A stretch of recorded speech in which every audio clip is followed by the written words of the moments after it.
দেশ চালাচ্ছে। প্রসঙ্গটি আসছে সঙ্গত কারণে, কারণ আপনারা জানেন যে সাবেক উপদেষ্টা এবং এনসিপির মুখপাত্র আসিফ মাহমুদ তিনি তিনি বলেছেন যে তাদেরকে নির্বাচনের আগে ডিপ স্টেটের যারা অংশ তাদেরকে অফার দিয়েছিল, তারা ইউনূস সরকার 5 বছর ক্ষমতায় থাকতে পারবে, কিন্তু তারা সেটি প্রত্যাখ্যান করেছে। প্রত্যাখ্যান করেছে কি করেনি, নাকি বাস্তবতায় তাদের এটি হতে হয়েছে, সেটি একটা ভিন্ন প্রসঙ্গ। কিন্তু ডিপ স্টেট যে সক্রিয় সে তো আমরা বিভিন্ন সময় বলে আসছি, কিন্তু এই প্রথমবারের মতো উপদেষ্টা একজন, সাবেক উপদেষ্টা একজন স্বীকার করলেন যে ডিপ স্টেট তাদেরকে কি অফার দিয়েছে। তো তাকে জিজ্ঞাসাবাদ করলেই তো অনেক কিছু বেরিয়ে আসে, কিন্তু এই ডিপ স্টেট তো আর বায়বীয় কিছু নয়। ডিপ স্টেট মানে হচ্ছে সরকারের ভেতরে কিংবা সরকারের বাইরে থেকে একটা অদৃশ্য শক্তি, যেই শক্তিকে দেখা যায় না, ধরা যায় না, ছোঁয়া যায় না, কিন্তু সবকিছুর কলকাঠি নাড়ে। সেই অদৃশ্য শক্তি বরাবরই বাংলাদেশের রাজনীতিকে নিয়ন্ত্রণ করে, এটি আমরা জানি। কিন্তু 5ই আগস্টের আগে পরে মিলিয়ে তারা যে সবচেয়ে শক্তিধর ছিল সেটি বাংলাদেশের মানুষ আমি বিশ্বাস করি এখন বুঝতেই পারছে। কিন্তু ধারণা করা হয়েছিল নির্বাচনের পরে হয়তো তারা একটা তাদের প্রভাব একটু কমবে। মঞ্জুরুল হক, তাদের প্রভাব কি কমেছে, নাকি ওই অদৃশ্য শক্তি, ওই ডিপ স্টেট এখনো সব কলকাঠি নাড়ছে, এবং ওই ডিপ স্টেটের অংশ কারা? ধন্যবাদ। প্রথম ডিপ স্টেট বাংলাদেশে যাদের মুখ থেকে আসে সেটা আওয়ামী লীগ না, এবং আমাদের মতো যারা নিরপেক্ষ সংবাদপত্রর কাজ সংবাদকর্মী তারাও না, বুদ্ধিজীবীও না। এটি আসে হলো যে বুদ্ধিজীবী গোষ্ঠীটা 24-এর এনার্কির সময় বুদ্ধিভিত্তিক জায়গা থেকে নেতৃত্ব দিয়েছে, সেই বুদ্ধিভিত্তিক জায়গা থেকে নেতৃত্ব দেওয়া গোষ্ঠীর একাধিক ব্যক্তির বিভিন্ন লেখা থেকে ডিপ স্টেট শব্দটি উঠে আসে। তারা সেই সময় ডিপ স্টেট বলে চিহ্নিত করতেন আওয়ামী লীগের নেতৃত্ব, যে আওয়ামী লীগের নেতারা আসলে দেশ চালায় না, দেশ চালায় ডিপ স্টেট। তো ডিপ স্টেট শব্দটা বাংলাদেশে ওরা প্রথম চালু করার পরে, এই 24-এর ঘটনার পরে, এনার্কির পরে, এটা এখন এমন অবস্থা হয়ে গেছে মোসাদের মতো আর কি।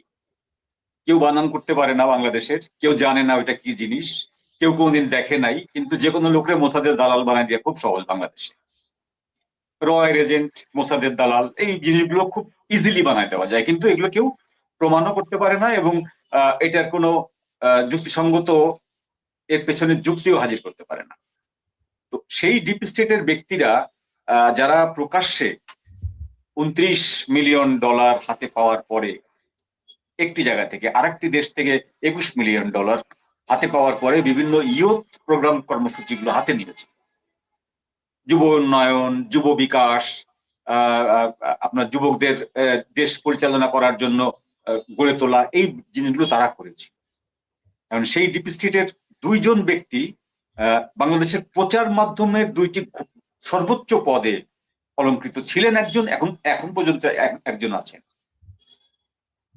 তো কথা হলো যে ডিপ স্টেট, আমরা ক্লিয়ারলি বলেছি 2024-এর ঘটনাটা শুধুমাত্র জনগণের স্বতঃস্ফূর্ত কোনো আন্দোলনের বিষয় ছিল না, এটা বিদ্রোহ ছিল না, এইটা কোনো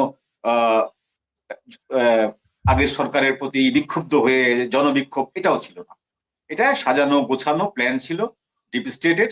সেই প্ল্যানটা বিভিন্ন স্তরের ব্যক্তিরা বাস্তবায়ন করেছে। যে ব্যক্তিরা বাস্তবায়ন করেছে সেই ব্যক্তিদের এখন কারো কারো মনে হচ্ছে যে কেঁচো খুঁড়তে সাপ বেরোনোর শঙ্কা আছে।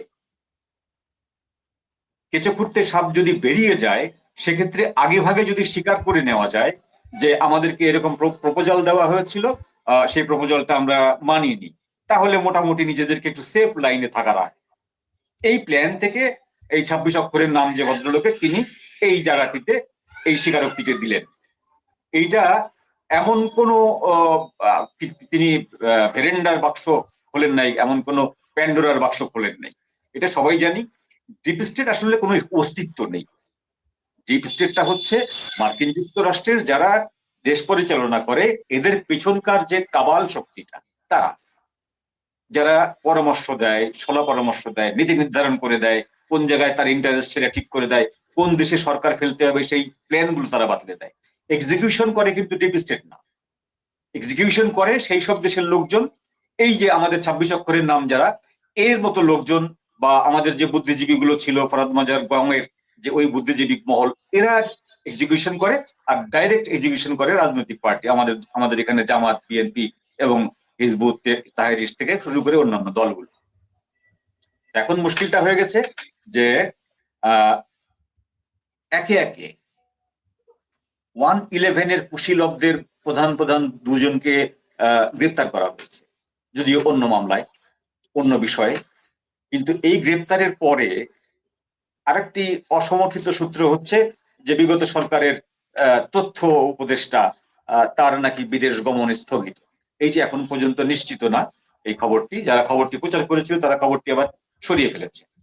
তো এরকম একটা অবস্থায় আসিফ মাহমুদরা চিন্তা করতেই পারে যে আমাদের কৃতকর্ম যেগুলো ছিল সেই কৃতকর্ম বিএনপির স্বার্থে হানি ঘটায়নি। তারপরেও যদি বিএনপি মনে করে যে এই জুলাই সনদে স্বাক্ষর করা নিয়ে আমরা বিএনপিকে যত গালমন্দ করেছি, এখনো যে করে যাচ্ছি, এই জুলাই সনদ স্বাক্ষর না করার কারণে বা করার কারণে আমাদের সঙ্গে বিএনপির যদি টানাপোড়েনটা শুরু হয়, সেই টানাপোড়েনের শেষ পরিণতিটা হচ্ছে বিএনপি হয়তো আমাদেরকে 14 শিকে ভরে দিতে পারে। সেই জন্য আগাম তারা বলে নিল যে আমাদেরকে প্রপোজাল দেওয়া হয়েছিল আমরা 5 বছর থাকেন, 29 সাল পর্যন্ত থাকেন, আমরা সেটা মানিনি। ও মানার কি? এবং ডিপ স্টেট তো এটা ঠিক করে দেবে না। ডিপ স্টেট তোমাকে ক্ষমতায় বসিয়েছে, তুমি এইবার ক্ষমতা কতটুকু প্রলং করতে পারো এটা তোমার হ্যাডমের উপর নির্ভর করে, তোমার শক্তির উপরে নির্ভর করে। তোমার শক্তি কুলায় নাই, তুমি 1.5 বছরের মাথায় তোমাকে নির্বাচন দিতে হয়েছে। তোমরা তো চেষ্টা কম করো নাই। প্রফেসর ইউনূস সাহেব তো চেষ্টা কম করে নাই, নানাবিধ চেষ্টা করেছে, একাধিকবার চেষ্টা করেছে। চেষ্টা করার পর যখন ব্যর্থ হয়েছে তখন উনি সবাইকে বাদ দিয়ে নিজের আখেরটাকে কনফার্ম করে নিয়েছে লন্ডন বৈঠকের মাধ্যমে। এখন ডিপ স্টেটের এই গানটা আমাদেরকে শুনতে হবে আরো কিছুদিন। ওই আসিফ মাহমুদ বলার পর দেখবেন এরপরে আরো কয়েকজন বলা শুরু করছে, বলবে এরা যে আমাদেরকে এই বলা হয়েছিল, নির্দিষ্ট করে বলবে, কিন্তু আমরা দেশের বৃহত্তর স্বার্থে এইসব চিন্তা ভাবনা করে টোরে আমরা রাজি করিনি। মহান ব্যক্তি আমরা। জি। শেখ ফরিদ, ব্যাপারটা কি শুধুই এরকম নাকি এর পেছনে আরো শুধু একদিকে হচ্ছে গিয়ে ভয় থেকে তারা স্বীকার করে নিচ্ছে এখন বা সাফাই গাইছে যে তারা ডিপ স্টেট তাদেরকে অফার দিল, তারা প্রত্যাখ্যান করেছে, আর একদিকে ওই ডিপ স্টেট তাদের হাতছাড়া হয়ে গিয়ে এখন অন্য হাতে কিনা? ধন্যবাদ আপনাকে। সেই সাথে আমাদের বিজ্ঞ আলোচক মঞ্জুরুল হক স্যার এবং আপনার দর্শকদের অনেক অনেক শুভেচ্ছা। আপনি যে কারণগুলো বলে ফেলেছেন, এর সাথে আরেকটা বিষয় আমি যোগ করতে চাই, সেটা হলো আপনি যেগুলো বলছেন সেগুলোর সবগুলোই কারণ। আমরা তো দেখে আসি নাই, আমরা অনুমান করে বলতে পারি। আপনি যে 3টা প্রশ্ন করলেন যে ডিপ স্টেট তাদের হাতের নাগালের বাইরে চলে গেছে, অথবা তারেক রহমানের উপরে প্রতিহিংসা, যেটা মঞ্জুরুল হক স্যার বললেন যে হয়তো নিজেকে একটু দায় মুক্ত করার স্পৃহা থেকে বলেছে। আরেকটার সাথে যুক্ত, সে হলো নাবালক তো আমার ভাবির পোলা না, এরা তো আমার ভাই না, ভাবিও বলে নাই, ভাবির পোলা, বয়স তো কম, ভুলে বলে ফেলেছে। মনে কর আমি একবার না একটা গরু চোরের সাথে, হাসবেন না আপা কিন্তু, আমি একবার এক গরু চোরের সাথে দেখা করছি। আমি বললাম যে কাকা, মানে কাকা না, আমরা বলি কাহা, আমি বলছি ও কাহা আমার একদিন নিয়ে যাবা, কই কই কামে, কই তুই কেমনে জানলি? আমি বললাম আমি কি জিজ্ঞেস করছি তুমি কেমনে জানলা? পরে বললাম যে তুমি যে গরু চোর আমি জানি, আমি তোমার সাথে একদিন যাবো। তখন আমার যাম কয় তুই তো ভদ্রলোকের পোলাপান, তোর নিয়ে কিছু ধরা পড়স। আচ্ছা তুমি যে শিয়া না, তোমার কেউ ধরতে, তোমার সাথেই যাবো। তখন বলে তোর নেওয়া যাবো না। আমি বলছি কে? তুই এলি নাবালক, গরু চোর হয় সাবালক, তোর নেওয়া যাবো না, তখন আমার বয়স কম। কারণ আমার কাছে আশ্চর্যের বিষয় ছিল এত বড় একটা প্রাণী কিভাবে চুরি করে, এটা আমি জানতে চাই। কারণ ছোট জিনিস না তো যে আমি কোলে করে নিয়ে আসলাম, পকেটে নিয়ে আসলাম বা কাঁধে করে নিয়ে আসলাম, সেটা ছিল না। একটা গরু নিয়ে যা আমার কাছে, আমি যখন কলেজের ছাত্র, আমার কাছে মনে হয়েছিল যে গরু চোর হইলো পৃথিবীর সবচেয়ে বুদ্ধিমান। আসলেই বুদ্ধিমান। সে আমাকে কি বলেছিল, তোর নেওয়া যাবো না, তুই নাবালক। আমার ভাবির পোলার যে নাবালক, এটা ডিপ স্টেট বলে গিয়েছিল। ডিপ স্টেট বলতে আসলে কি ছিল, এটা অদৃশ্য একটা শক্তি, অদৃশ্য একটা বলয়, যেটা শুরুতে বলছে তাকে যায় না ধরা, যায় না বলা, যায় না দেখা, যায় না ছোঁয়া। মানে অনেকটা বায়বীয় হইলেও স্পর্শ করা যাইতো, অনুভব করে। এটা বায়বীয় না, আরো কোন সংজ্ঞা আমাদের পদার্থবিজ্ঞান এবং দর্শনের শব্দ যোগ করতে হবে যা আমরা জানি না। যে ডিপ স্টেট আসলে কি, খালি শুনি কিন্তু দেখিলাম না তাহারে দুই নয়নে। স্বপ্নেও দেখি নাই। যাই হোক, তো এই ভাবির পোলারা আরেকটা কারণে বলেছে, সেটা হলো তারা নাবালক, তাই ভুলে বলে দিয়েছে। এইখানে একটা কাজ তারা করেছে। এই ব্যাপারে আমরা একটা জিনিস আলোচনা, মুরব্বীরা আগে বলতো যে যত আকামি করস একটা না একটা তো ভুল করেই যাবি, তোরা যে ধরতে পারবো। এরা ওই ভুলটা করে যাচ্ছে। আপনার সাক্ষীর দরকার না। আমাদের সবচেয়ে সুবিধা কি জানেন? এই কথাগুলো কিন্তু আপনি বলেছেন, আপনার মতো যারা ইউটিউবে ছিল তারা বলেছে, মঞ্জুরুল হক সাহেবেরা বলেছে, আমরাও বলেছি, অনেকেই বলেছে যে এর পিছনে কোনো শক্তি ছিল। এটা এদের কি মরদ আছে যারা জীবনে ৩৬ দিনের সর্বোচ্চ যাদের রাজনীতির বয়স, যাদের রাজনৈতিক মুসলমানি বা খতনা হয় নাই, তারা এই দেশের নেতৃত্ব নিয়ে নিল। এত সহজ, এত নালিয়া দেশের, যেখানে আমরা ঝানু ঝানু নেতাদের আসতে দেখলাম না, যেখানে আমরা মুজাহিদুল ইসলাম সেলিমকে ক্ষমতা আসতে দেখলাম না, এমপি হতে দেখলাম না, সাকি হয়ে গেল। দালমে কুস্ত কালা হায়, যে মাথাইল রেখে ওর মার কাজে মাথাইল, এটাই তো কেউ জানে না। সে লোকটা এমপি হয়ে গেল, ভিপি নূর প্রতিমন্ত্রী হয়ে গেল। দালমে কুস্ত কালা হায়। সেখানে প্রিন্স ভাই তো হইল না, সেখানে তারাও তো বামপন্থী। এমনকি চিঙ্কু বাম কাফিকেও তো দেখলাম না এমপি হইতে। তাদের সভাপতি সেক্রেটারি মিলে ১,০০০ ভোট হয় নাই। কিন্তু আমার ভাবির পোলা, যাদের কেউ চিনে না, জানে না, আবারও কথাটা রিপিট করছি, যাদের রাজনৈতিক মুসলমানই হয় নাই, তারা এমপি হয়ে গেল, উপদেষ্টা হয়ে গেল। আর কি দেশে অধ্যাপক ছিল না, আসিফ সারকে নিয়ে এসে তাকে বানাইতে হবে, রেজওয়ানা আপাকেই নিয়ে আসতে হবে, খরিদা আক্তারকেই নিতে হবে। অনেকে হয়তো বলবেন ফরিদাকে কেন খরিদা বলি, কারণ ডিপ স্টেট সবাইকে খরিদ করে নিয়েছিল, তাই আমরা তাকে ওইটাকে স্ত্রীলিঙ্গ বানিয়েছি, জেন্ডার পরিণত করে খরিদা বলে দিয়েছি। তো এদের ডিপ স্টেট যে কাজ করেছে, বা বায়বীয় একটা শক্তি, বা আরো কোনো শব্দ যোগ করা যায়, এগুলো আমরা যখন বলতাম আমাদের গালি দিত, আমরা শেখ হাসিনার দোসর, আওয়ামী লীগের দোসর, ফ্যাসিস্টের দোসর, ভারতের দালাল, এমনকি মাঝে মাঝে আমেরিকার দালালও বলতো। হাস্যকর ব্যাপার। তো আমাদের বামপন্থীদের চোখ আবার সারা পৃথিবীতে ছড়িয়ে আছে, মাকড়সার চোখের মতো, মাছির চোখের মতো, যারা সব দুনিয়ার টাওয়ারে ধরা পড়ে। সব জায়গায় এদের টাওয়ারে ধরা পড়লো যে আমেরিকা গিয়ে ক্ষমতার পতন ঘটাইলো, রিজিম চেঞ্জ করলো। শুধু তাদের টাওয়ারটা বাংলাদেশে 2024-এর 5ই আগস্ট বন্ধ ছিল, কোনো বোধহয় যান্ত্রিক ত্রুটির কারণে সম্ভবত, তাই তারা এটা দেখতে পায় না। তারা এইখানে তাদের ভাষায় 1500 বা 2000 লোককে হত্যা করে শেখ হাসিনা হয়ে গেল ফ্যাসিস্ট। কালকে উদিসির ব্যানারে আমরা তা দেখলাম, সিঙ্কু বামেরা হিয়া খানের সাথে গোলাম আজমের পাশে জননেত্রী শেখ হাসিনার পোস্টার বানাইলো বিকৃতি করে। আচ্ছা, শেখ হাসিনার যদি ওই বিকৃতিটা তারা আলাদা জায়গায় করতো, আমি আপত্তি করতাম না, বলতাম এটা তাদের গণতান্ত্রিক অধিকার। কিন্তু যখনই তারা গোলাম আজমের সাথে এবং হিয়া খানের সাথে, হিটলারের সাথে ছবিটা টাঙিয়েছে, তখন আমার দুইখান কথা আছে। মিস্টার উদ্দিসি, তোমাদের আমরা চিনে ফেলেছি, তোমরা হু আর ইউ, তোমরা কারা, হু আর দে, আমরা চিনে ফেলেছি। আমরা চিনে ফেলেছি যে জামশেদ জানোয়ার যে কি। আবার শোনা যাচ্ছে না, আনমিউট আবার। 24-এর আন্দোলনের সময় উদীচী ও ডিপ স্টেটের একটা অংশ ছিল বলে খুবই গুরুতর অভিযোগ আছে। শুধু উদীচী নয়, এরকম যারা যারা বাঙালি সংস্কৃতি চর্চার কেন্দ্র, তারা অনেকেই এর সঙ্গে যুক্ত ছিল, খুবই সক্রিয়ভাবে যুক্ত ছিল। কোনো সন্দেহ নাই। দৃক শহীদুল, তিনি ব্রিটিশ পাসপোর্ট নিয়ে গাজাতে যান, বাংলাদেশি পাসপোর্ট নিয়ে যান না। আনু মোহাম্মদ, রেহনুমা আপারা সহ যারা বিপ্লবী প্রফেসর, যারা বাংলাদেশে বিপ্লবী আন্দোলন ছড়িয়ে দেন, তিনারা এক সময় আমার আদর্শিক গুরু ছিলেন। একটা সময় মানে 20-25 বছর আগে যখন ছাত্র রাজনীতিতে যুক্ত হয়ে, তারা আমার বিরাট বড়, যাদের বই আমি নিজে নিয়ে যাইতাম বিক্রি করতে, মানুষকে বলতাম ওনারা আমাদের সেরা বুদ্ধিজীবী। আর দুর্ভাগ্যের বিষয় যে এই কমরেড, তার নাম দিয়েছি আমি কমরেড আনুবিহারী। কারণ হচ্ছে যে তিনি আবার আমাদের সৌভাগ্য হোক দুর্ভাগ্য, তিনি আমাদের সরিষাবাড়ির, মানে আমাদের এলাকার। তিনি যে আমাদের সরিষাবাড়ি এটা মানুষ জানে না। আমি বরং বলতাম ভাই উনি তো আমাদের সরিষাবাড়ি, বুঝতে পারছেন? আবার তিনি পরিচয় দেন না সরিষাবাড়ি, বাই চান্স জামালপুর সরিষাবাড়ি পরিচয় দিলে যদি ইজ্জত চলে যায়, আমি আবার উল্টা, আমি আবার পরিচয় দিই আমার বাড়ি সরিষাবাড়ি এবং জামালপুর। যাই হোক, আমার উল্টা হয়েছে, আমার ইজ্জত বেড়েছে, কমে নাই। তো এই আনু মোহাম্মদেরা, এরা এত বড় বিপ্লবী, এত বড় বিপ্লব করতে দেখলাম, এখন আর তাদের বলতে শুনলাম না যে এটা আমেরিকা রিজিম চেঞ্জ করেছে। তারা 1500 থেকে 2000, তাদের ভাষায় শেখ হাসিনা তাদের হত্যা করে, তাদের ভাষায়, আমার ভাষায় না, আপনার ভাষায় না, 2000 বা 1500 হত্যা করছে। তার মধ্যে আবার 450 ফেরত আসছে জিন্দা শহীদেরা। এরা কেউ কবরে আজাব থেকে সহ্য করতে না পারে চলে আসছে, কেউ বেহেশতের হুরিদের অত্যাচারে যে 72টা কেন, এত কেন, এই জন্য চলে আসছে, কেউ বা মনে করছে এত কম কেন, তাই চলে আসছে। এরা জিন্দা শহীদ হয়ে গেছে। শেখ হাসিনা, 1 মিনিট প্লিজ, সেই শেখ হাসিনা তাদের দৃষ্টিতে ফ্যাসিস্ট, কিন্তু আলট্রা ফ্যাসিস্ট 80,000 খুন করা খোমেনি তাদের কাছে বিপ্লবী নেতা। এটাই হচ্ছে আমাদের সমস্যা। একদম একদম একদম ঠিক, একদম ঠিক যে ইরানে খোমেনি যে কত বড় একটা ফ্যাসিস্ট সরকার এটা। কসাই তেহরানের কসাই। জি, যাই হোক আমি আমাদের দেশে প্রসঙ্গে ফিরি, মঞ্জুরুল হক।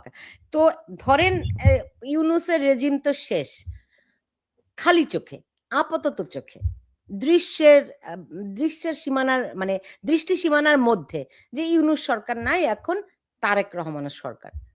আসলে কি তাই? অন্তরালে থেকে তারেক রহমান সরকারকে কারা চালাচ্ছে? এই ওই ডিপ স্টেট, এই যে ধরেন ইউনূস গং বলেন, তারাই এখনো এই সরকার চালাচ্ছে এবং এর মধ্যে আরো নতুন নতুন যাদের নাম শুনতে পাচ্ছি। এ তো মানে বিস্ময়ে চোখ বড় না, চোখ বিস্ময়ে চোখ বিস্ফোরিত হয়ে বাইরে বেরিয়ে আসার মতো। হ্যাঁ, এটা আমার অন্তত বিস্ময়ে চোখ বিস্ফোরিত হওয়ার মতন কোনো ঘটনা নেই। কারণ আমি নিশ্চিত ছিলাম যে ব্যাপারে, এবং এটা আমি বিভিন্ন জায়গায় বলেছি, আমি লিখেছি এই বিষয়গুলো, যে ইউনূস সাহেব তখনই ক্ষমতা ছাড়বেন বা ইউনূস সাহেবকে তখনই এখানে রিপ্লেস করা হবে অন্য যে কোনো একজনকে দিয়ে। হতে পারে সেটা তারেক রহমান, হতে পারে সেটা জামাতের আমির, হতে পারে সেটা হিজবুতের আমির, হতে পারে সেটা মুজাহিদুল ইসলাম সেলিম, যে কেউ। ইউনূস সাহেবকে রিপ্লেসমেন্ট যিনি হবেন তাকে কতগুলো শর্ত পালন করতে হবে, তাকে কতগুলো দস্তখত দেওয়া লাগবে, যে দস্তখত গুলো ডিপ স্টেটের মতোই অদৃশ্য, দেখা যাবে না, নন ডিসক্লোজার। সেই দস্তখতের আপনি নমুনা টের পাবেন, মানে আপনি দস্তখত যে দিয়েছে সেটার কিছু কিছু অনুঘটক আপনি টের পাবেন, কিন্তু কোন কোন জায়গায় কি কি পয়েন্ট আপনি বলতে পারবেন না, আমরা বলতে পারি না। যেমন ধরুন, যে 18 মাসে যত অত্যাচার করেছে, বিশেষ করে একজন ব্যক্তি যদি আমি বলি, বাদ বাকি মন্ত্রণালয়গুলো বাদ দিলাম, আইন মন্ত্রণালয়, একটা একটা দেশের সর্বোচ্চ আদালতকে সে তার পকেটে নিয়ে নিয়েছে। আদালতকে বলছে এত ঘন ঘন বা এত দ্রুত জামিন দেওয়া যাবে না, আদালত পরদিন থেকে জামিন দেওয়া বন্ধ করে দিচ্ছে। তার মানেটা কি? তার মানেটা হচ্ছে বাংলাদেশের সর্বোচ্চ যে বিচারপতি, তিনি তো সুপ্রিম কোর্টের প্রধান বিচারপতি, অ্যাপিলেট ডিভিশন, যে ব্যক্তিদের কাছে প্রধানমন্ত্রী প্রেসিডেন্টের কেউ পর্যন্ত আপনার কাঠগোলায় যে দাঁড়াতে হয়, ইওর অনার বলতে হয়, তাই তো? সর্বোচ্চ, বাংলাদেশের সর্বোচ্চ প্রাতিষ্ঠানিক কাঠামো কোনটি? Supreme court.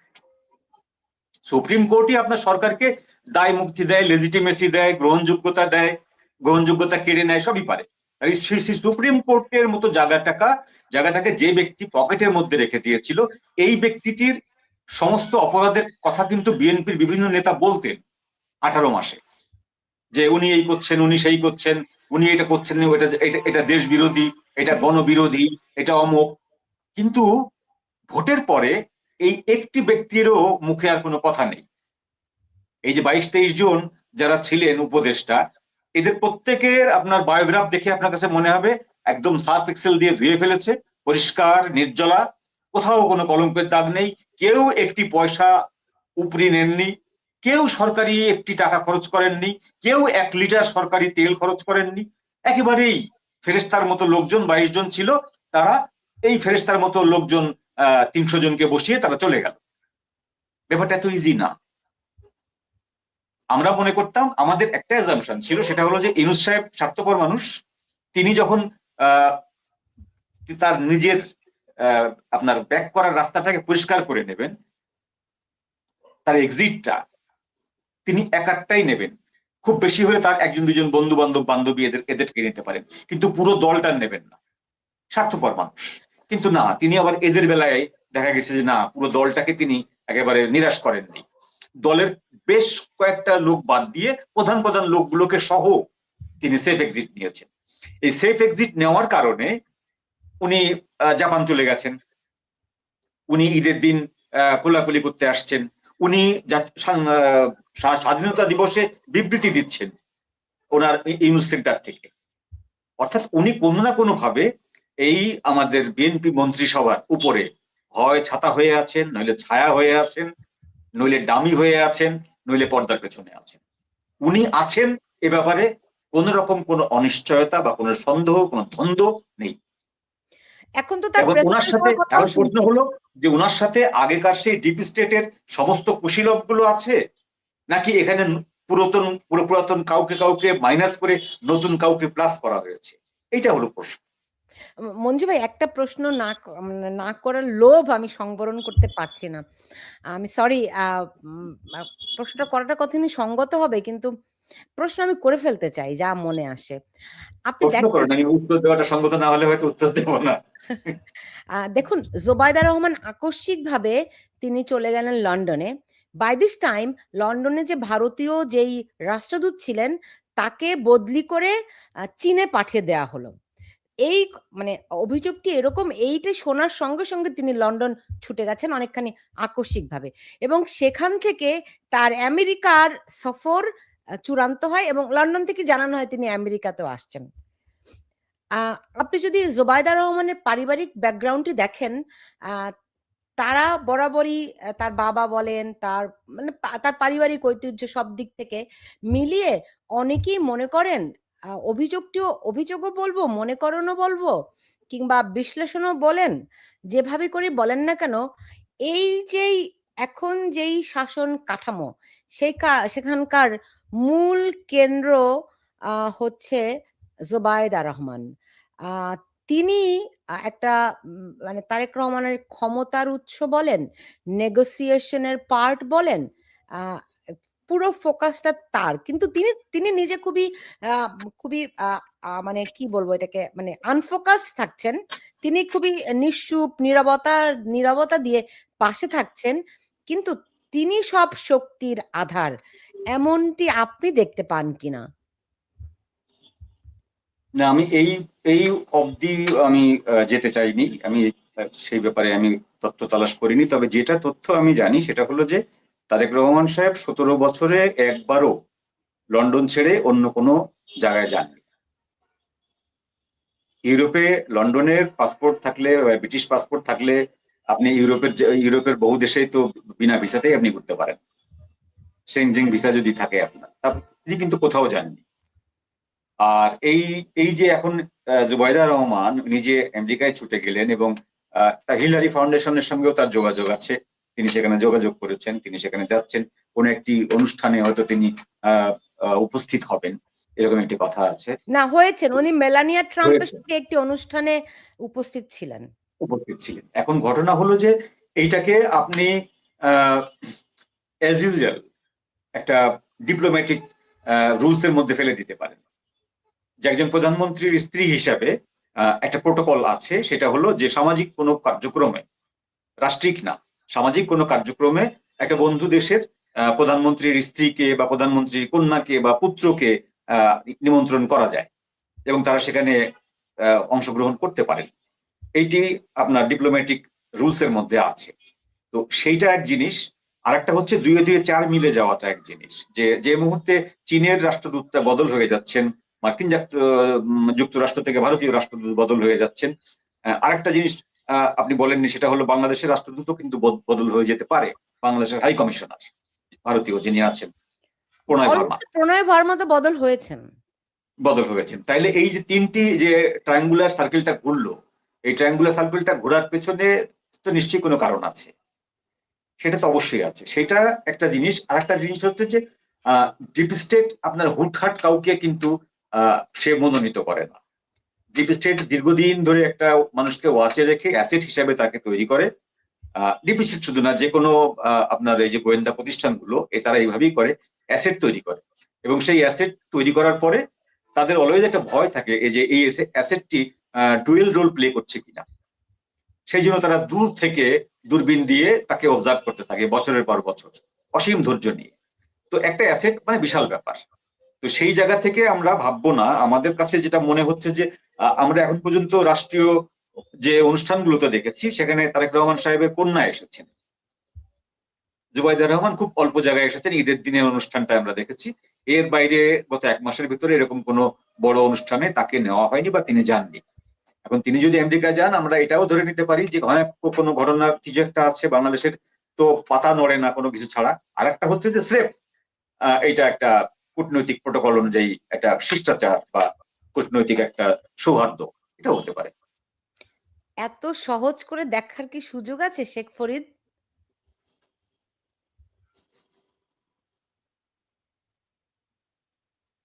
বলেন, কি যেন বলতেছি। বললাম এত সহজ করে দেখা, জাস্ট একটা কূটনৈতিক শিষ্টাচার। ধরেন আমরা যদি দেখি তারেক রহমান একটা তার একটা পারিবারিক পরিবেশ নিয়ে তিনি রাষ্ট্র পরিচালনা করছেন। তার এক পাশে থাকেন তার কন্যা, আর এক পাশে থাকেন তার স্ত্রী। দেখতে এমনিতে আমার ব্যক্তিগতভাবে দেখতে খুবই সুন্দরই লাগে, একটা একটা পারিবারিক একটা আবহ থাকে, তাই না?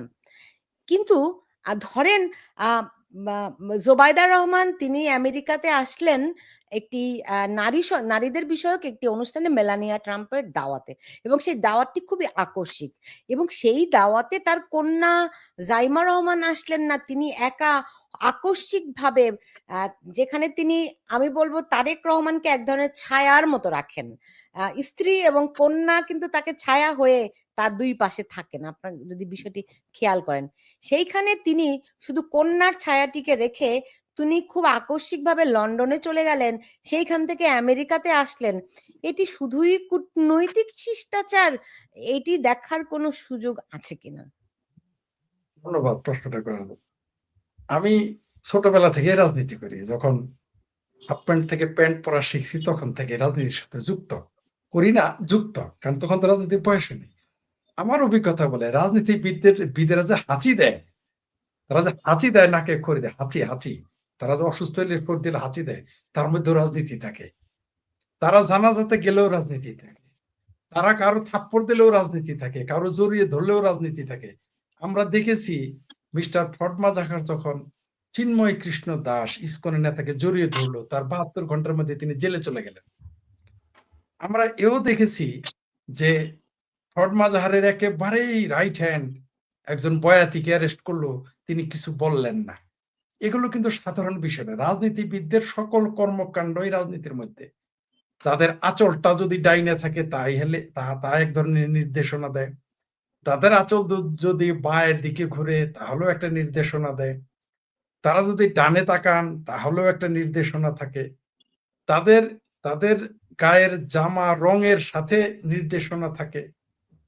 তাদের হাসিতে বক্তব্য থাকে, কথা না, মানে ইশারা না, বক্তব্য থাকে। তাদের ইশারায় বক্তব্য থাকে। সে জায়গায় আমরা কিভাবে বুঝি যে তারেক রহমানের বিবি সাহেবান যিনি প্রধানমন্ত্রীর স্ত্রী, তিনি হুটহাট করে এক দেশ থেকে আরেক দেশে চলে যাবেন ত্রিভুজের মতো, হরিজেন্টালি যান, ভার্টিক্যালি আসেন, ভার্টিক্যালি যান, হরিজেন্টালি আসেন। এটাকে সহজভাবে নেওয়ার কোনো সুযোগ আছে বলে আমি মনে করি না। রাজনীতিবিদদের তারা ঘুমের মধ্যেও রাজনীতি করে। তারা যে ঘুমায়, ঘুমের মধ্যেও তারা রাজনীতি করে। আর তিনি তো জেগে জেগে গেছেন আমেরিকা। সেখানে তো অবশ্যই রাজনীতি রয়েছে, শুধু কূটনীতি বললে তো হবে না। আমরা দেখলাম দুবাইয়ের শেখকে, তিনি বললেন যে তিনি সৌজন্যতার জন্য ১ কাপ চা খাওয়ার জন্য মোদি ভাইয়ের সাথে দেখা করতে আসছেন। পরে জানলাম সাথে ২৩০ জন ব্যবসায়ী ছিল। তো রাজনীতিবিদদের, শাসকদের কোনো কাজই রাজনীতির বাইরে না, কখনোই ছিল না, এখনো থাকবে না, এটাই স্বাভাবিক। বরং আমি মনে করি আপনারা যে প্রশ্নটা তুলেছেন এখানে, মানে বিস্ময়কর ব্যাপার। তারেক রহমানের স্ত্রীর যদি ভূমিকা আমরা গভীরভাবে ফলো করি, মানে এখন চিন্তা করি, আমরা তো তাকে গুরুত্বই দেই নাই, মানে মিডিয়াও তাকে গুরুত্বই দেয় নাই, যে একেবারে সিরাতুল মুস্তাকিম সাধারণ গৃহিণী। কিন্তু আসলে তা না। বোঝা গেল যে তার এই আমেরিকার সফরে প্রমাণ করে তিনি আসলে তারেক রহমানের সাথে এখন যেমন ছায়ার মতো আছেন, তেমনি তিনি লন্ডনেও ছায়ার মতোই ছিলেন। হয়তো কয়েকদিন পরে আমরা তারেক রহমানের ছোট ভাইয়ের স্ত্রীকেও দেখবো সেই রূপে, যে তারাও হয়তো অত্যন্ত গুরুত্বপূর্ণ ভূমিকা বিভিন্ন ভাবে তারা তুলে ধরেছেন, কাজ করেছেন তাদের দলের স্বার্থে, ক্ষমতায় যাওয়ার স্বার্থে। কোনো সন্দেহ, রাজনীতিবিদদের চলন বলন ইশারা, তারা কারো বাড়িতে দাওয়াত খাইতে গেলেও সেখানে রাজনীতি থাকে। তারা কারো যদি ঝগড়াও করে কারোর সাথে, সেখানেও তাদের রাজনীতি থাকে। তাদের সবকিছুতে। আমি একজন রাজনীতিবিদকে চিনতাম, তিনি জুয়া খেলতেন, অলওয়েজ তাস খেলতেন এবং হাঁটতেন। আমি তাকে একদিন জিজ্ঞেস করলাম, ভাই আপনাকে আমি ৬ মাস যাবৎ ফলো করি, আজ পর্যন্ত আপনি জিতেন নাই কেন? আপনি তো এত কাঁচা জুয়ারি না। তখন বলল, আমি যে হারি ওটা আমার একটা কৌশল। এটাই আমার ব্যাপার। আমি হারলেই ওই লোকগুলো আমার পক্ষে থাকে, মানে বুঝতে পারছেন তো? সে প্রতিদিন গিয়ে ৪-৫০০ টাকা, আজকে থেকে ২৫ বছর ৩০ বছর আগে মফস্বলে ৪-৫০০ টাকা একেবারে কম না, ঠিক আছে, তিনি ইচ্ছা করেই আধা ঘন্টা এরকম জুয়া খেলতেন, ইচ্ছা করে হেরে বসতেন। তো এই রাজনীতিবিদদের সব কৌশল ভয়ঙ্কর। আরেকজনকে চিনতাম, তিনি মদ পান করতেন নিয়মিত, মানুষকে খাওয়াইতেন ফ্রিতে ফ্রিতে। তারও আমি জিজ্ঞেস করছি, যেটা এগুলো মাগনা মাগনা খাওয়ান কেন? আত্মীয় স্বজন আসলে তো এক কাপ চাও খাওয়ান না। কইলো তুই বুঝবি না, বড় হ। ঠিক আছে, নিজের ভাতিজা আসে, তারা তিনি একটা কেক খাওয়ান না, কিন্তু অন্যের আসলে তিনি মদ খাওয়ান। তো এটাই হচ্ছে রাজনীতি। রাজনীতিবিদেরা যখন টুপি পরে, রাজনীতিবিদেরা জানাজায় যায়, রাজনীতিবিদেরা বারে যায়, সব জায়গায় তারা রাজনীতি করে। আর তারেক রহমান দেশের প্রধানমন্ত্রীর স্ত্রী আমেরিকায় যাবেন লন্ডন হয়ে, তার মধ্যে যদি আমরা রাজনীতি খুঁজে না পাই, তাহলে তো হয় আমরা নির্বোধ, না হয় তারা খুব চালাক, দুইটার মধ্যে একটা। তো আমরাও নির্বোধ না, তিনিও বেশি চালাক না। যারা বুঝার তারা বুঝ, সমাজদার কেলে ইশারা বিকাবি। বাংলাদেশের 5 বছরের শিশু বিশ্বাস করবে না যেটা শুধুমাত্র বেড়ানোর জন্য তিনি গিয়েছেন। আর আমরা তো শিশু না, আমরা সবাই বড় এখানে। দর্শকরা যারা আছে তারা 18 বছরের বেশি বুঝতে পারে। তাদের রাজনীতির বাইরে তারা কিছু করতেছে না, করবেও না। আপনি নিশ্চিত থাকেন, তারা রাজনীতির বাইরে কিছু করবে না। জি। মঞ্জু ভাই, এমনিতে ধরেন ইলেকশনের আগে বিএনপি আওয়ামী লীগের সমর্থকদের ভোট চাইলো, হ্যাঁ? অনেকেই মনে করলো হয়তো বিএনপির মাধ্যমে মুক্তিযোদ্ধার আদর্শকে কিছুটা হইলেও আমরা ধরে রাখতে পারবো। আমরা তো ওই সংসদের প্রথম অধিবেশন থেকেই বুঝলাম যে আসলে ওই যাহা 52 তাহাই 53। তো এখন আপনি দেখেন এই যে মানে আওয়ামী লীগের লোকেরা বা সমর্থকরা, কিংবা একদম আওয়ামী লীগ সমর্থক বাদই দেন, এটা তো একটা নাগরিক অধিকার রাজনৈতিক কর্মসূচি পালন করা। এটি তো একটা রাজনৈতিক অধিকার। তারা শহীদ কি বলে স্মৃতিসৌধে ফুল দিতে গিয়ে অ্যারেস্ট হন, হ্যাঁ? তাদেরকে কোথাও দাঁড়াতেই দিবে না। এটা কি ধরনের ফ্যাসিজম? এইটাই তো ফ্যাসিজম।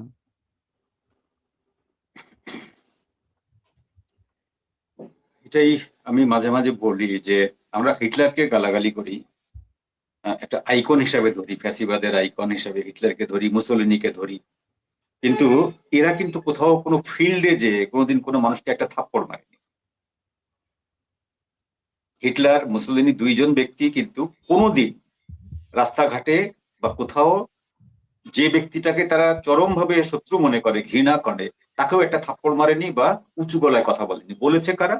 তার কর্মচারীরা, তার জেনারেলরা। সেই জেনারেলের পরে যারা ধাপে ধাপে ধাপে ধাপে সেই একেবারে শেষে যে সার্জেন্ট পর্যন্ত কি ধরনের অত্যাচার করেছে হিটলার, সেটা বর্ণনা করার দরকার নেই, 80 বছর ধরে পৃথিবীর মানুষ জানে। কিন্তু হিটলার এবং মুসোলিনির হাতে কিন্তু কোনো রক্তের দাগ নেই। হ্যাঁ, তো এই জন্য বলা হয় যে পলিটিক্সে হচ্ছে যারা ঠান্ডা মাথার কিলার বলা হয় যাদেরকে। মানুষ খুন করার জন্য কিলার বলা হয় না, মানে ঠান্ডা মাথায় চাল চালে, যে চালটা চেলে প্রতিপক্ষকে ঘায়েল করে, সেটাকেই তো কিলার বলে। লেডি কিলার বলে মানুষকে। ওই মানে কি জন্য, হ্যান্ডসাম লোক দেখলে তো বলে না লেডি কিলার। সে কি মেয়েদেরকে হত্যা করে? না, সে মেয়েদেরকে বশ করে, সে মেয়েদেরকে বশীকরণ করতে পারে তার ফিগার দিয়ে, চেহারা দিয়ে, এই জন্য তাকে লেডি কিলার বলে। ঠিক সেরকম কুল ব্রেন বা কুল হেডেড কিলার বলতে যাদেরকে বোঝায়, তারা হচ্ছে আপনাকে সামনে কখনোই আপনাকে নিরাশ করবে না। আপনি যখন ভোটের আগে সত্যি কথা বলতে কি, যারা পার আওয়ামী লীগ করে তাদেরও একটা অংশ কিন্তু মনে করেছিল বেটার দেন জামাত। অ্যাটলিস্ট এই দলটার প্রতিষ্ঠাতা তো মুক্তিযোদ্ধা। ঘোষক হিসাবে আমি মানি আর না মানি, বলি আর না বলি বিষয়টা, সেটা একটা সেক্টর কমান্ডার বীরুত্তম, তাই তো? সে মুক্তিযোদ্ধা। এই দলটা অ্যাটলিস্ট জামাতের থেকে বেটার, এটা আওয়ামী লীগের লোক মনে করেছে। আর যারা নিরপেক্ষ, আওয়ামী লীগও না, বিএনপিও না, জামাতও না, এই লোকগুলো মনে করেছে যে better than Yunus, better than Jamaat. ওই যে better than Yunus, better than Jamaat যে পরিবেশটা, সেই পরিবেশটাকে বিএনপি ক্যাশ করতে পেরেছে খুব ভালোভাবে। এই ক্যাশ করার জন্য বিএনপিকে খুব বেশি খরচ করতে হয়নি কথা। বিএনপিকে শুধু বলতে হয়েছে যে মুক্তিযুদ্ধের যে শক্ত ভিত্তি, এর উপরে বাংলাদেশ দাঁড়াবে, এর সাথে কোনো আপোষ নেই। মুক্তিযুদ্ধের প্রশ্নে, স্বাধীনতার প্রশ্নে কোনো আপোষ নেই। এবং ওই 1 মাস বা 1.5 মাস তারা একটিবারও শেখ হাসিনার নাম উচ্চারণ করেনি, আওয়ামী লীগের নাম উচ্চারণ করেনি, কোনো গালাগালি করেনি, ফ্যাসিবাদী বলেনি, কিচ্ছু বলেনি। ঠিক 12 তারিখের পর থেকে আপনি দেখবেন যে রেকর্ডটা উল্টে গেল, গ্রামোফোন রেকর্ড উল্টে গেল। প্রথম গাইছিল KL সাইগাল, এরপরে গাওয়া শুরু করলো ফিরোজা বেগম। তো এখন আমরা নতুন গান শুনছি, এই গানের ভেতরে গান তো শুনছি, প্লাস এই যে আপনি যে কর্মকাণ্ডের কথা বললেন যে 3 ব্যক্তিকে গ্রেপ্তার করা হয়েছে জয় বাংলা স্লোগান দেওয়ার কারণে।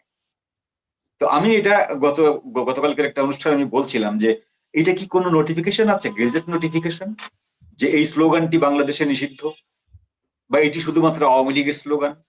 এটি তো 71-এ মুক্তিযুদ্ধের স্লোগান, এ তো আমাদের জাতীয় স্লোগান ছিল।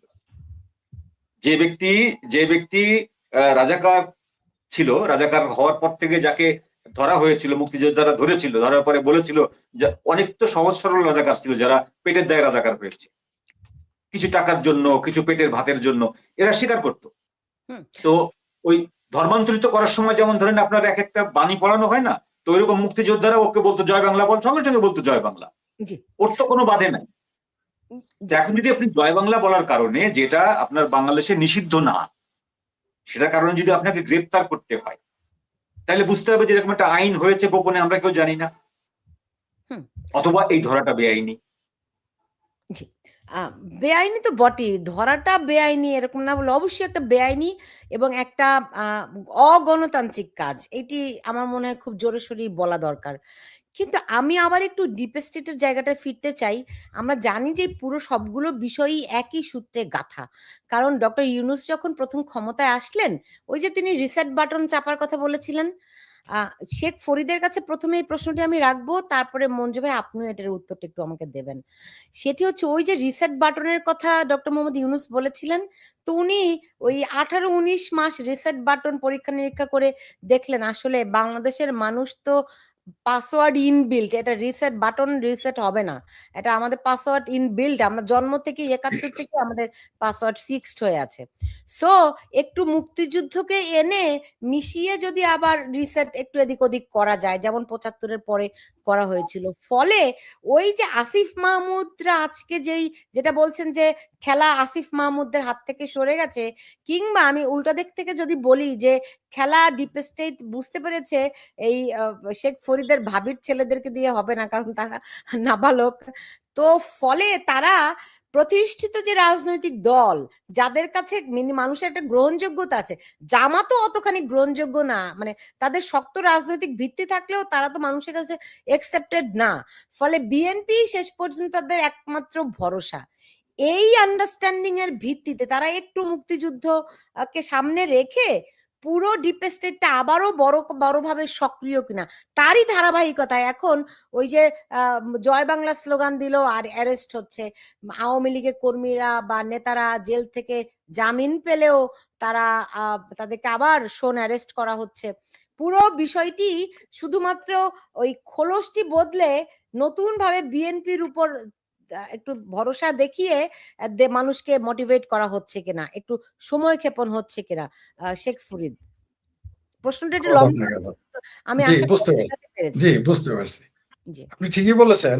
এই কথাটা আমি যখন বিএনপি কে ক্ষমতায় আনে তখন বলেছিলাম যে যারা বিহাইন্ড দ্য স্ক্রিনে শেখ হাসিনার সরকারকে উচ্ছেদ ঘটিয়েছে, তারা এই বানরদের সরিয়ে হনুমান আনতেছে, আর কিছুই করেনি। তারা দেখলো বানর দিয়ে কাজ হবে না, বানরকে দিয়ে তাদের যে উদ্দেশ্য যতটুকু সফল হয়েছে এর চেয়ে বেশি আর সম্ভব না।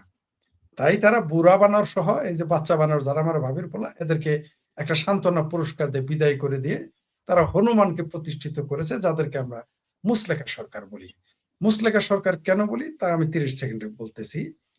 পররাষ্ট্র, এই দেশের যিনি রোহিঙ্গা মন্ত্রী থেকে এখন পররাষ্ট্রমন্ত্রী হয়ে গেছেন, তিনি নিজেই বলেছেন যে ক্ষমতায় আসার আগে বিএনপি এবং জামাত আমেরিকার সাথে তারা গোপন চুক্তিতে স্বাক্ষর করেছিল। এটা আমরা বলি নাই, আপনিও বলেন নাই, হক সাহেব বলেন নাই, তাদের কাছ থেকে আমরা শুনেছি। সারা পৃথিবী, মানে একেবারেই আমার ভাবির পোলাদের আমি নাবালক বলি, এই সাবালক লোকটাও একবারে পর্দাফাশ করে দিয়েছে। তো বিএনপির কথা যেটা আপনি বললেন, ডিপ স্টেট বলেন আর যাই বলেন, এদের হাতে ক্ষমতা দিয়ে তারা জাস্ট পাত্র, যেটা আপনি বলেন যে নতুন বোতলে পুরনো মদটা ঢেলে দিয়েছে, আর কিছু না, দিয়ে তারা তাদের স্বার্থ সিদ্ধি করে যাচ্ছে। এরা এক চিমটি মুক্তিযুদ্ধ, 2 চিমটি ধর্ম, আর এক মুঠো পাকিস্তানি জজবা মিলে একটা স্যালাইন বানায় খাওয়াই দিয়েছিল, যার জন্য কিছু কিছু মানুষ এই 12 তারিখের নির্বাচনে আওয়ামী লীগ করেও ভোট দিয়েছিল, আমরা যতদূর শুনেছি। কেউ কেউ বিভ্রান্ত হয়েছিল। কিন্তু এখন তারা যে যে শরবতটা বানিয়েছিল, যে স্যালাইনটা বানিয়েছিল, সেটার মেয়াদ চলে গেছে, ওইটা আর কাজ করবে না ওই নেশা। এখন বিএনপির যে চরিত্র তারা প্রকাশ করে দিয়েছে, তারা স্পষ্ট বলে দিয়েছে যে তারা পুলিশ হত্যার বিচার করবে না, যদিও তারা করতে বাধ্য হবে। এটা আমি বলি, আমি আপনাদের সাথে একমত যে বিচার তারা করতে চাইবে না, কিন্তু বাধ্য হবে, এটা আমি কিন্তু বলেছি। আমি বলি না যে তারা করতে চাইবে, আমি এটা স্যারের সাথে একমত। দ্বিতীয় হলো যে এরা এখন চিন্তা করতেছে যে মুক্তিযুদ্ধের কথা বলে তো আর কাজ হয়নি, আমাদের যা করার তা তো নিয়ে নিয়েছি, আমরা তো ক্ষমতায় চলে এসেছি, মিলকে জুলকে সরকার তো বানিয়ে ফেলেছি, তো এখন বঙ্গবন্ধুর নাম নিলে অ্যারেস্ট করবে, আওয়ামী লীগ নিষিদ্ধ থাকবে, সামনে আবার স্থানীয় নির্বাচন, সেই সুযোগগুলো নিবে। তারা ভাবতে যে এইভাবে চেপে ধরে আওয়ামী লীগকে ভয় দেখিয়ে, ডর দেখিয়ে, নির্যাতন করে, নিপীড়ন করে তুলোধন করে ফেলবে, একেবারেই তাদের বোতলবন্দি করে ফেলবে। কিন্তু আওয়ামী লীগ তো সেই সিন্দাবাদের ভূত না, তাদেরকে আপনি যাই করেন, এই ভূত, আওয়ামী লীগের ভূত বোতলের মধ্যে ঢুকবে না। আপনি যে পরে সিপিটা বন্ধ করে দিবেন, তবে সেই সুযোগটা আপনাকে পাবেন। আপনি তাকে নিয়ে বোতলের আশেপাশে ঘুরাইতে পারবেন, আওয়ামী লীগকে সিপি বন্দি করতে পারবেন না। সেটা আমরা প্রমাণ পেয়েছি যে এই যে 26শে মার্চে যখন ফুল দিতে গেল, তখন ওই মেয়েটাকে, তরুণীটাকে গ্রেপ্তার করলো। আমরা দেখলাম জয় বাংলা স্লোগান তাদের এত ভয়, বঙ্গবন্ধুর ভাষণে তাদের ভয়, 32 নম্বর বাড়ি 32 বার ভেঙে রেখেছে, তারপরও সেটা পাহারা দিয়ে রাখে, তারপরও সেটা ঘেরাও করে রাখে, তো কখন না যিনি ফুল নিয়ে আসে, সেই ফুল আবার আগুনে পরিণত না হয়। মানে বঙ্গবন্ধুর ওই 32 নাম্বার, বঙ্গবন্ধুর ভাস্কর্য, বঙ্গবন্ধুর সমাধি এতই শক্তিশালী যে সেখানে যখন ফুল নিয়ে যায়, সেই ফুল স্ফুলিঙ্গে পরিণত হয়। কোন স্ফুলিঙ্গ? মুক্তিযুদ্ধের স্ফুলিঙ্গ। এই ভীতি তাদের কাজ করতেছে, তাদের এই ভীতি তাদের ধ্বংস করবে। সেই কারণেই তারা দেখবেন চেপে ধরতেছে। ফুল দিতে গেলে আপনি 32 নাম্বারে যান আর স্মৃতিসৌধে যান, ফুল নিয়ে গেলে আপনার নামে সন্ত্রাস বিরোধী আইনে মামলা হবে। কিন্তু সন্ত্রাস বিরোধী আইনে যারা গ্রেপ্তার ছিল, তাদের ফুলের মালা দিয়ে তারা আবার বিদায় করে জেলখানা থেকে নিয়ে এসেছে, কোনো আইনের তোয়াক্কা না করে। তারা চেষ্টা করতেছে, তবে মানুষ বুঝে ফেলেছে ওই এক চিমটি মুক্তিযুদ্ধ, দুই চিমটি ধর্ম, আর এক মুঠো পাকিস্তানি জজবার স্যালাইনের বিষয় পাবলিক বুঝে ফেলেছে। আর ধোকা দিতে পারবে না বিএনপি, জামাত তো পারবেই না। কারণ জামাত যেই দিন কৃষ্ণ নন্দীকে নমিনেশন দিয়েছে, তারপরে মন্দিরে গিয়েছে, যারা আগে বলতো শেখ হাসিনা ক্ষমতায় আসলে মসজিদ মন্দির হয়ে যাবে, এখন তারা নিজেরাই মন্দিরে, মানুষ এগুলো বুঝে ফেলেছে। দুই দলেরই চরিত্র, তাদের মুখোশ, এমনকি চিঙ্কুবামদের মুখোশ যার যার, মানে কেউ খুলেনি, তারাই খুলে ফেলেছে। তাই এখন আর ওগুলো কাজ হবে না, তারা চেষ্টা করে যাবে, কিন্তু তাদের সকল পরিকল্পনা ব্যর্থ হবে। বাংলাদেশের মুক্তিযুদ্ধের স্পিরিট, মুক্তিযুদ্ধের চেতনা, মুক্তিযুদ্ধ এবং আওয়ামী লীগকে বোতলবন্দি করতে পারবে না, জি বুমেরাং হয়ে যাবে তাদের সব জি। প্রচেষ্টা। মঞ্জু ভাই, এই প্রশ্নটার সঙ্গে আপনাকে আরেকটু যুক্ত করে দেই যে এই যে ডিপ স্টেটের যে খোলস বদল, এর সঙ্গে তারা মুক্তিযুদ্ধকে একটু প্রায়োরিটি দিতে গিয়ে কারণ জানে যে মুক্তিযুদ্ধ ছাড়া বাংলাদেশের মানুষ মানবে না, সেই কারণে এখন জিয়াউর রহমানকে আবার নতুন করে প্রতিষ্ঠিত করার পায়তারার অংশ হিসেবেই তারা স্বাধীনতার ঘোষণা নিয়ে বিতর্ক করা, ইতিহাস বিকৃত করা, সেই উদ্যোগটিও এটি নিয়েছে কিনা? না, এটা ডিপ স্টেটের কাজ না। ডিপ স্টেট এইসব ছোট কাজে হাত দেয় না। ডিপ স্টেটের কাজ যেটা, সেটা হলো যেটা ফরিদ ভাই যেটা বললেন, আমি এটা একটু অ্যাড করি যে ইউনূস সাহেবের হচ্ছে এটা স্টার্টার ছিল। এটা ফার্স্ট ইনিংস খেলা হলো, এটা একটা টেস্ট ম্যাচ হচ্ছে। ডিপ স্টেট কখনো টি20 ম্যাচ খেলে না, অলওয়েজ 5 দিনের টেস্ট ম্যাচ খেলে লাল বলে। তো টেস্ট ম্যাচে একটা ইনিংস ইউনূস সাহেবের ছিল, সেই ইনিংস শেষ হওয়ার পরে সেকেন্ড ইনিংস শুরু হলো। এই সেকেন্ড ইনিংসটা কতদিন প্রলং করবে, কত দীর্ঘ হবে, কে কয়টা সেঞ্চুরি মারবে, সেইটা ডিপ স্টেট ঠিক করে দেবে। তার প্রাপ্তির যে তালিকাটা, তার যে লিস্ট, প্রাপ্তির লিস্ট, সেইটা কতটুকু পূরণ হবে তার উপরে। আপনাকে একটা তথ্য দেই আমি, সেটা হলো গত 5-7 দিন আগে খেয়াল করেছেন সবাই হয়তো, যে কলকাতা এয়ারপোর্ট থেকে একজন আমেরিকান নাগরিককে গ্রেপ্তার করা হয়েছে। তিনি মিজোরামে যাচ্ছিলেন, মিজোরাম থেকে মিয়ানমারে জলকেলি উৎসব হওয়ার কথা যে বৈশাখীর সময়, সেটাতে যোগ দেওয়ার জন্য। এবং তার অতীত ঘেটে দেখা গেল যে তিনি যখন সাবালক হয়েছেন, মানে যে 18 হয়েছেন যখন, তখন থেকে তিনি একজন মার্সেনারি।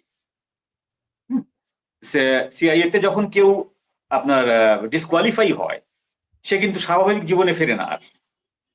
সিআইএ কে সে পরীক্ষা দিয়েছে বা সে সাক্ষাৎকার দিয়েছে, ডিসকোয়ালিফাই হয়েছে, কিন্তু সে স্বাভাবিক জীবনে আর ফিরতে পারবে না, তাকে সিআইএ কিন্তু ওই রাডারের মধ্যে রেখে দেয়। তো এই রাডারের মধ্যে থেকে পৃথিবীতে 4টে দেশে যেখানে রেজিম চেঞ্জ হয়েছে সেখানে এই ব্যক্তি ছিল। এই ব্যক্তি একজন প্রফেশনাল মার্সেনারি। এই ব্যক্তি ভারতে গ্রেপ্তার হয়েছেন, সাথে আরো কিছু ব্যক্তি গ্রেপ্তার হয়েছেন যাদের সাথে মণিপুর, নাগাল্যান্ড বা মিজোরামের কোনো সম্পর্ক নেই। তুরস্কের নাগরিক, তারপরে চেকোস্লোভাকিয়ার নাগরিক। হ্যাঁ, এদের সাথে আসলে মণিপুর, নাগাল্যান্ডের কোনো সম্পর্ক নেই। মণিপুর, নাগাল্যান্ডের সম্পর্ক থাকতে পারে আশেপাশের দেশগুলোর। একজন চেকোস্লোভাকিয়ান বা একজন সার্বিয়ান, বা একজন গ্রিক, সে কেন নাগাল্যান্ডে আসবে, সে কেন আপনার মিজোরামে আসবে? তো এই যে কাহিনীটা হচ্ছে, এবং আমাদের রামু ক্যান্টনমেন্টটা ইউনূসের সাহেবের আমল থেকে এখন পর্যন্ত সেখানে কতজন মার্কিন সৈন্য বা মেরিন আছেন, কতজন যাওয়া আসা করছেন, এই তথ্য কিন্তু কেউ জানে না। আমাদের মিডিয়ায় এই জিনিসটা হাইড আউট করা হয়, কিন্তু আছে। ওদেরকে ওইখানে দেখা যায়, ওখান থেকে তাদেরকে সিলেটের জঙ্গলে দেখা যায় তারা ট্রেনিং নিচ্ছে, সেই ছবি ফেসবুকে আসে। রামুতে তারা আছে, তারা মাঝে মাঝে জাহাজ নিয়ে আসে, মাঝে মাঝে জাহাজ নিয়ে চলে যায়। তো ইনফ্যাক্ট রামুর আশেপাশের লোকজন বলে যে এইটা বাংলাদেশের ক্যান্টনমেন্ট নাই এখন আর, ওটা আমেরিকারই মনে হয়। তার মানে এটা হচ্ছে যে ডিপ স্টেটের যে মূল প্ল্যান, কুকি চীনকে কেন্দ্র করে বার্মার একটা বড় অংশ নিয়ে একটা খ্রিস্টান স্টেট এখানে করা, যে প্ল্যানটার কথা শেখ হাসিনা 2023 সালে বলেছিলেন, যে একজন সাদা ব্যক্তি আমাকে এই প্রপোজাল দিয়েছিল, সেই প্রপোজালটা কিন্তু আমেরিকার কোনো প্রপোজাল কখনো কিল হয় না, দামাচাপা পড়ে থাকে, ড্রয়ারে থাকে, ওইটা আবার বেরিয়ে আসে। কারণ পার্টি তো দুটো, রিপাবলিকান অর ডেমোক্রেট, এবং দুই পার্টির বৈদেশিক স্বার্থ কিন্তু একেবারেই কাটায় কাটায়, প্রায় 99% মিলে যায় দুই পার্টিরই বৈদেশিক নীতি। সুতরাং রিপাবলিকান যে ডেমোক্রেটিক আসলেও ডিপ স্টেটের যে পলিসিগুলো, এটা খুব একটা বেশি বদলাবে না, বদলায়নি। তো বাংলাদেশকে কেন্দ্র করে, বাংলাদেশের সাউথ ইস্টকে কেন্দ্র করে যে একটা আনরেস্ট পজিশন সৃষ্টি করবে তারা, এতে কোনো রকম কোনো সন্দেহ নেই। সেটা বাংলাদেশের ক্ষমতায় বিএনপি থাকুক, জামাত থাকুক, ইউনূস থাকুক, যে থাকুক। হাসিনার আমলে পারেনি, এখন হাসিনার পরে যেই সরকারে আসবে তাকে ওই জায়গাটায় দস্তখত দিয়ে তারপরে আসতে হবে, যে আমরা এই কাজগুলো করব, তোমাদের কোনো এখানে লেনদেন নেই, তোমাদের জমি শুধু ব্যবহার করব কিছুদিনের জন্য, তোমাদের বাবা কোনো চুপচাপ নেই, তোমরা কিছু টাকা পয়সা পেয়ে যাবা, রাজি কি না বলো? এরকম করে এই জায়গাটায় টিক মার্ক দিয়ে তারপরে আসতে হবে, থাকতে হবে। সুতরাং ডিপ স্টেটের আসর যেটাকে বলি আমরা, তার যে গ্রিপ, এই গ্রিপের বাইরে থেকে বাংলাদেশের শাসককে বের হওয়ার কোনো উপায় নেই। তার মানে কি আজীবনই এরকমই থাকতে হবে? এরকম কোন সরকার যদি আসে বাংলাদেশে, যারা ডিপ স্টেটকে কেয়ার করবে না, ছুড়ে ফেলে দেবে, দিতেই পারে। এবং ডিপ স্টেটকে যখন আপনি ছুড়ে ফেলবেন, তাদেরকে কেয়ার না করে কোন সরকার টিকে থাকতে পারবে? হ্যাঁ পারে। আওয়ামী লীগ তো টিকে ছিল, 14 বছর তো টিকে ছিল।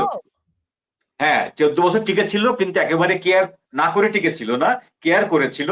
একেবারে শেষ মুহূর্তে যখন মামাবাড়ির আবদারটা করলো, তখন সেটা না করেছে। কিন্তু এর আগে আমেরিকার সঙ্গে আওয়ামী লীগের সম্পর্ক ভালো ছিল না? ভালো ছিল তো, যাওয়া আসা হয়েছে, সবকিছু হয়েছে, লেনদেন হয়েছে।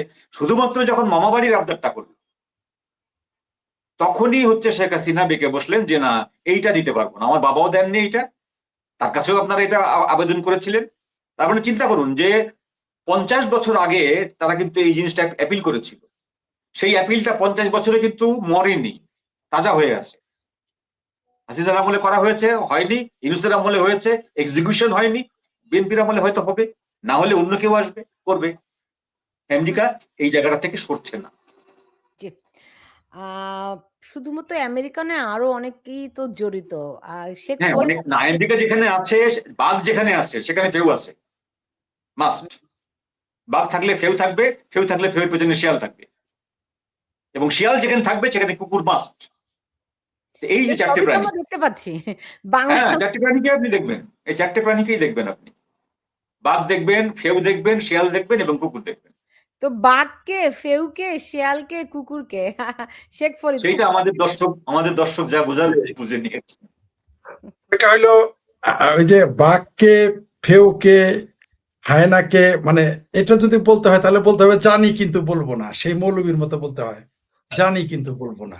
কারণ কিছু কিছু সময় অনেক কিছু জানলেও বলা যায় না, তো মানুষ বুঝে নেয়। এখানে বাঘকে, ফেউ বা হায়নাকে, শেয়ালকে, কুকুরকে, আরো কিছু থাকে, পিঁপড়া থাকে, কত কিছুই তো থাকে, কত কিছু থাকবে। তবে একটা কথা সত্য, যে এর মানে এই না যে তারা যাই চাইছে তাই এই দেশে করতে পারবে সব সময়, তা সহজ নাও হতে পারে। কোনো না কোনো সরকার চলে আসবে, হতে পারে সেটা আওয়ামী লীগ সরকার, হতে পারে আওয়ামী লীগের জোট সরকার, যেটাই হোক। সবসময় তো আর তারা তো দিন পারে না বলেই তো বোঝা গেল যে পারে না বলেই তো উচ্ছেদ করেছে শেখ হাসিনাকে। পারলে তো আর উচ্ছেদ করতো না। তারা যদি প্রস্তাবে রাজি থাকতো। শুধুমাত্র তাদেরকেই বোধহয় ভয়, যে কারণে তাদের দাঁড়াতেও দিচ্ছে না। হ্যাঁ, হ্যাঁ, কিন্তু এটাই বুমেরাং হয়ে যাবে, এটাই বুমেরাং হয়ে যাবে। সবসময়ই তো নিজের লেখা স্ক্রিপ্টে পৃথিবী চলে না, মাঝে মধ্যে পরিবর্তন হয়ে যায় নিজে না চাইলেও। অনেকেই অনেক কিছু ভাববে, কারণ এইখানে যেমন বাঘ আছে, শেয়াল আছে, ফেউ আছে, তেমনি কিন্তু বনে কিন্তু আরেকটা থাকে, সিংহ থাকে, ভাল্লুক থাকে। তো ভাল্লুকেরা যখন চলে আসবে, হাতি চলে আসবে, তখন কিন্তু অনেক সময় কিন্তু দেখবেন হরিণের গুতায়ও কিন্তু বাঘ বিপদে পড়ে যায়, অনেক সময় বিপদে পড়ে যায়। এটা আমরা দেখেছি। জি, আমরা ন্যাচারাল, আমরা চ্যানেলগুলো, সেই অ্যানিমেল চ্যানেলগুলো দেখতে পারি। এছাড়া বাস্তবেও তাই, মর্দ মাঝে মধ্যে অমর্দের হাতে উষ্টা খায় পড়ে যায়, এটাও আমরা দেখেছি। এইখানেও তাই ঘটবে। এই যে নগ্ন ভাবে একটা দেশের উপর হস্তক্ষেপ, কতদিন এভাবে চলবে? আপনাকে বললাম তো, আওয়ামী লীগকে আপনি যতই পেঁচান, যতই দৌড়ান, যতই মুঠোবন্দি করেন, বস্তাবন্দি করেন, আপনি তাকে বোতল বন্দি করতে পারবেন না। সেই জন্যই তো আমার ভাবির পোলাদের তাদের পোষায় নাই, তখন হনুমান রেখে হনুমান নিয়ে আসলো। এখন চাচ্ছে আওয়ামী লীগ নামের যে সিন্দাবাদের ভূত, সেটাকে কোনোভাবে যদি বন্দি করা যায় তাহলে তারা দীর্ঘদিন ক্ষমতায় থাকতে পারবে। কিন্তু ওই যে বললাম, শেষ মুহূর্তে বন্দি করা যাবে না। এটা জি, আওয়ামী লীগের সিন্দাবাদের ভূতটা এইরকম যে, বঙ্গবন্ধু শব্দটা এত শক্তিশালী যে, ৩২ নাম্বার এত শক্তিশালী যে, টুঙ্গিপাড়া এত শক্তিশালী যে সেনাবাহিনী নিয়ে গেল ট্যাঙ্কের ভিতরে পালায় আসতে হয়। তো এটা আপনি শেষ মুহূর্তে পারবেন না। যদি পারা যেত তাহলে ৭১-এ আমরা পরাজিত হতাম। জি, তাহলে একদম, ৭১-ও আমরা একদম। হয়তো মানে শেষ পর্যন্ত দিন শেষে তো মানুষই সবচেয়ে বড় শক্তি। আমি শেষ প্রশ্ন করছি মঞ্জুরুল হক, এখানে একজন একটা মন্তব্য করেছেন বা প্রশ্ন করেছেন যে ডিপ স্টেট এটা এখন ভারত কিভাবে মেনে নিবে? তো ভারত কি ডিপ স্টেটের অংশ না? না, ভারত ডিপ স্টেটের কাছে ভিকটিম। এখানে একটু বোঝার ভুল আছে। যিনি প্রশ্ন করছেন তিনি প্রশ্নটি সঠিক করেছেন। ভারত মেনে নিচ্ছে মানে কি, ভারত নিজেই ডিপ স্টেটের একটা ভিকটিম। কারণ মোদি, আমরা জানতাম যে ট্রাম্প যখন ২০ তারিখে যখন ক্ষমতায় চেয়ারে বসলেন, তখন তিনি মোদিকে বলেছিলেন যে উনি তো ভারতের প্রধানমন্ত্রী, উনি আমার বন্ধু, মোদি ইজ মাই ফ্রেন্ড। তো আমরা বিভিন্ন চ্যানেলে দেখলাম যে মোদিকে বাংলাদেশের দায়িত্ব দিয়ে দেওয়া হয়েছে, মোদিকে এই করা হয়েছে, সেই করা হয়েছে। কিন্তু সবচেয়ে বড় যে ট্যারিফের যে বোঝাটা, সেটা কিন্তু ভারতের উপরই চেপেছিল, পেয়েছিলাম, চাপিয়ে তাই না? দিয়েছি। তো 14 সালে যখন মোদি সাহেব যখন ক্ষমতায় আসলেন, সেই সময় ডিপ স্টেট বহুবার চেষ্টা করেছিল মোদিকে ক্ষমতায় আসতে না দেওয়ার জন্য। তার ডিপ স্টেটের স্টেক হোল্ডার ছিল তখন অন্য একটি। তো মোদিরা ট্যাক্টফুলি দুটা বামপন্থী সংগঠনের সাথে এলাই করে, হ্যাঁ, একটা জোট সরকার তৈরি করে নিয়েছে। সেই ডিপ স্টেটের যে থাবা, সেই থাবা থেকে কিন্তু ভারত এখনো মুক্ত না। আপনি দেখেন না কেন, ইরানে বোমা হামলা হচ্ছে, ভারত তেল পাচ্ছে না, রাশিয়া থেকে তেল নিতে ভারতকে নিষেধ করছে। At the same time $300 billion, not million, hmm, $300 billion একটা বিজনেস পাচ্ছে আদানি আমেরিকাতে। yes. G, this is policy, এটাই ডিপ স্টেট। আমরা জি। দেখবো না, কিন্তু পরে এক মিনিটে পাবো ইয়ার একটা ঘটনা ঘটছে। আজকে শেষ করতে হচ্ছে। আলোচনাটি অনেক, আমার মনে হয় অনেক তথ্যবহুলও ছিল। মঞ্জুরুল হক এবং শেখ ফরিদ, আপনাদের দুজনকে অনেক ধন্যবাদ জানাচ্ছি আমার সঙ্গে আজকে যুক্ত হওয়ার জন্য।